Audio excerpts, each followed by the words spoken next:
Imagine cette scène. Tu es dans un café parisien, une tasse de café fumant devant toi. La porte s'ouvre. Elle entre. Ses yeux brillent, sa démarche est assurée, et tout en elle attire ton attention. Mais elle ne te regarde même pas. Ton cœur bat plus vite. Tu pourrais sourire, lui adresser la parole, lui offrir un compliment. Mais au fond de toi, tu sais que ce n'est pas suffisant. Tu as déjà essayé. Et souvent, ça n'a pas marché. Combien de fois as-tu vécu cette situation? Combien de fois as-tu senti cette attraction immédiate, cette connexion électrique, pour finalement voir l'autre personne s'éloigner sans même t'avoir remarqué? Tu n'es pas seul. Des millions d'hommes vivent cette frustration chaque jour, convaincus qu'ils ne sont pas assez beaux, pas assez riches, pas assez charismatiques. Mais ils se trompent. Complètement. Et si je te disais qu'il existe une loi psychologique si puissante, si secrète, que même Machiavel, le maître de la manipulation et du pouvoir, hésitait à la révéler? Une loi interdite, transmise de bouche à oreille, utilisée par les hommes qui savent attirer, sans jamais courir après. Cette loi ne figure dans aucun livre de séduction moderne. Elle n'est pas enseignée dans les cours de développement personnel. Pourquoi? Parce qu'elle touche à quelque chose de profondément humain, quelque chose que nous préférons ignorer. Notre nature animale, nos instincts les plus primitifs, nos mécanismes psychologiques les plus secrets. J'ai découvert cette loi par hasard, il y a quelques années. Je rencontrai un homme lors d'un dîner. Pas particulièrement beau. Pas riche. Pas le genre d'homme que tu remarques immédiatement. Mais quelque chose chez lui captait l'attention. Les femmes le regardaient. Elles cherchaient à engager la conversation. Comme si elles ressentaient un magnétisme invisible. Intrigué, je lui ai demandé comment il faisait. Il a simplement souri et dit, « Ce n'est pas ce que tu montres qui compte, c'est ce que tu retiens. » Ce soir-là, il m'a parlé de cette fameuse loi interdite de Machiavel. Il m'a expliqué comment les grands séducteurs de l'histoire, de Casanova à Don Juan, des empereurs romains aux artistes de la Renaissance, utilisaient tous ce même principe fondamental. Et aujourd'hui, je vais te la révéler.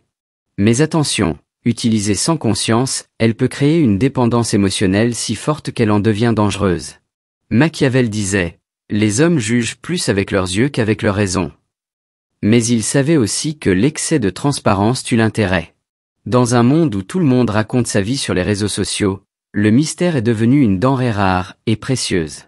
Le mystère calculé, ce n'est pas de cacher qui tu es. C'est de choisir ce que tu révèles, et quand tu le révèles. Les psychologues parlent de l'effet Eigarnik. Le cerveau humain déteste les histoires incomplètes. Si tu laisses des zones d'ombre, l'autre personne ressentira un besoin irrépressible de combler ces vides. Cette technique fonctionne parce qu'elle exploite un mécanisme neurologique fondamental. Quand notre cerveau rencontre une information incomplète, il active les mêmes circuits que lors d'une addiction. La dopamine est libérée, créant un état de manque qui ne peut être satisfait que par l'obtention de l'information manquante. Exemple concret. Au lieu de raconter ton parcours complet lors du premier rendez-vous, donne juste des fragments. J'ai vécu une expérience incroyable il y a quelques années. Mais c'est une longue histoire. Et tu t'arrêtes là. Tu viens d'implanter une graine de curiosité dans son esprit.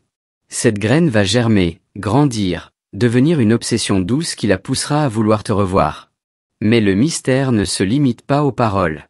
Il se joue aussi dans ton langage corporel, tes silences, et même dans ce que tu choisis de ne pas publier en ligne. Chaque absence d'information devient une invitation à en savoir plus. Et cette quête, c'est elle qui crée l'attirance. Observe les grands acteurs de cinéma. Ils ne révèlent jamais tout d'eux-mêmes dans leurs interviews. Ils laissent toujours planer un doute, une question sans réponse. C'est ce qui maintient leur aura mystérieuse et leur désirabilité intacte année après année. Le mystère calculé s'applique aussi à tes émotions. Ne révèle pas immédiatement tous tes sentiments. Garde une part de toi inaccessible, un jardin secret où l'autre ne peut pénétrer qu'en gagnant ta confiance. Cette gradation dans l'intimité crée une progression naturelle qui maintient l'intérêt et approfondit la connexion. Pense à une ressource rare. Plus elle est difficile à obtenir, plus elle a de valeur. Il en va de même pour tes émotions. Si tu es toujours disponible, toujours prêt à donner ton attention, elle s'habituera, et l'excitation disparaîtra.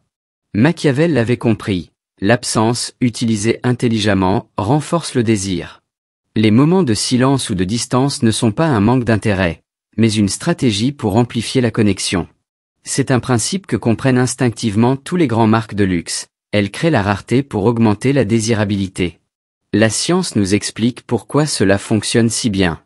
Le principe de rareté active notre système de récompense d'une manière particulière. Quand quelque chose est facilement accessible, notre cerveau la classe comme acquise et diminue sa valeur perçue.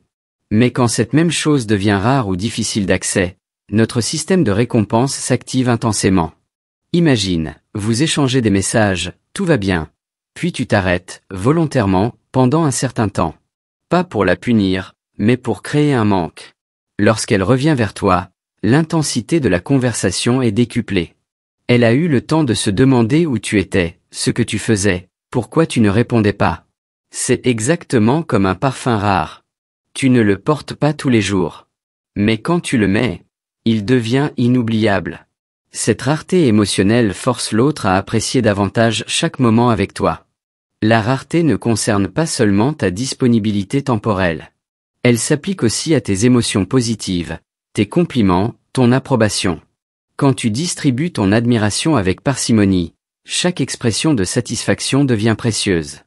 Une personne habituée à recevoir des compliments constants finit par les ignorer. Mais celle qui doit les mériter les chérit. Attention cependant, la rareté ne doit jamais devenir de l'indifférence.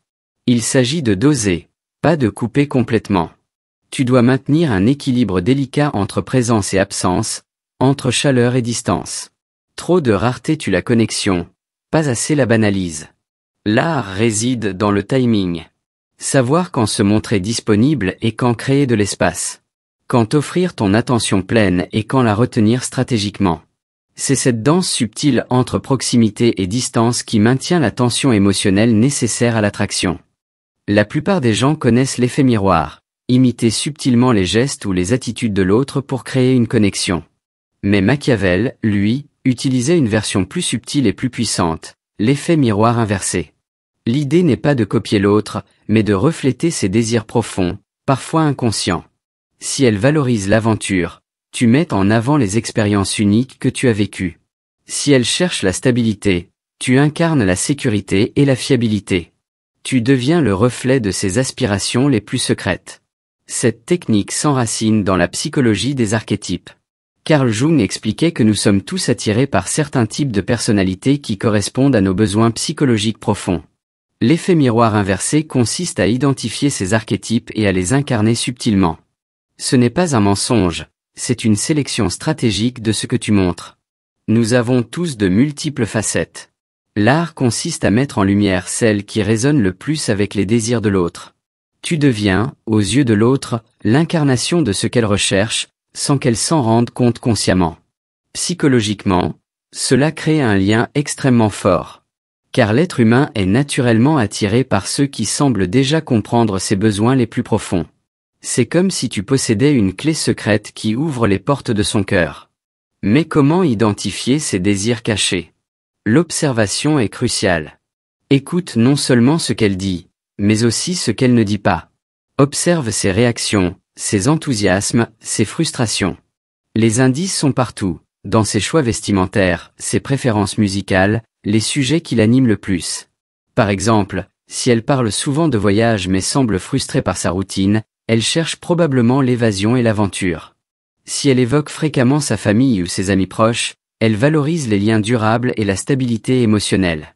Ces informations deviennent des cartes que tu peux jouer stratégiquement. L'effet miroir inversé doit rester naturel. Si elle détecte une manipulation consciente, l'effet se retourne contre toi. L'art réside dans la subtilité, dans la capacité à faire émerger naturellement les aspects de ta personnalité qui résonnent avec ses besoins, sans jamais forcer ou exagérer. Aujourd'hui, le terrain de jeu a changé. Les réseaux sociaux sont devenus l'endroit où se créent ou se détruisent les premières impressions. Machiavel, à notre époque, aurait adapté sa loi interdite pour Instagram, TikTok et WhatsApp. Comment? Publie stratégiquement, pas tous les jours.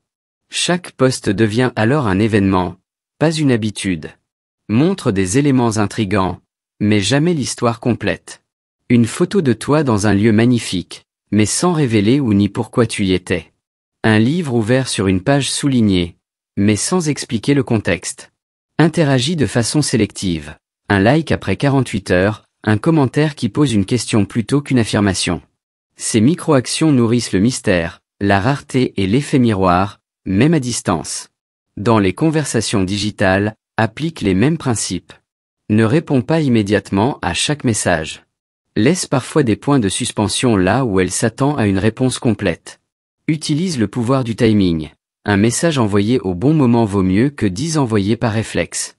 Les applications de rencontres sont particulièrement propices à l'application de ces lois.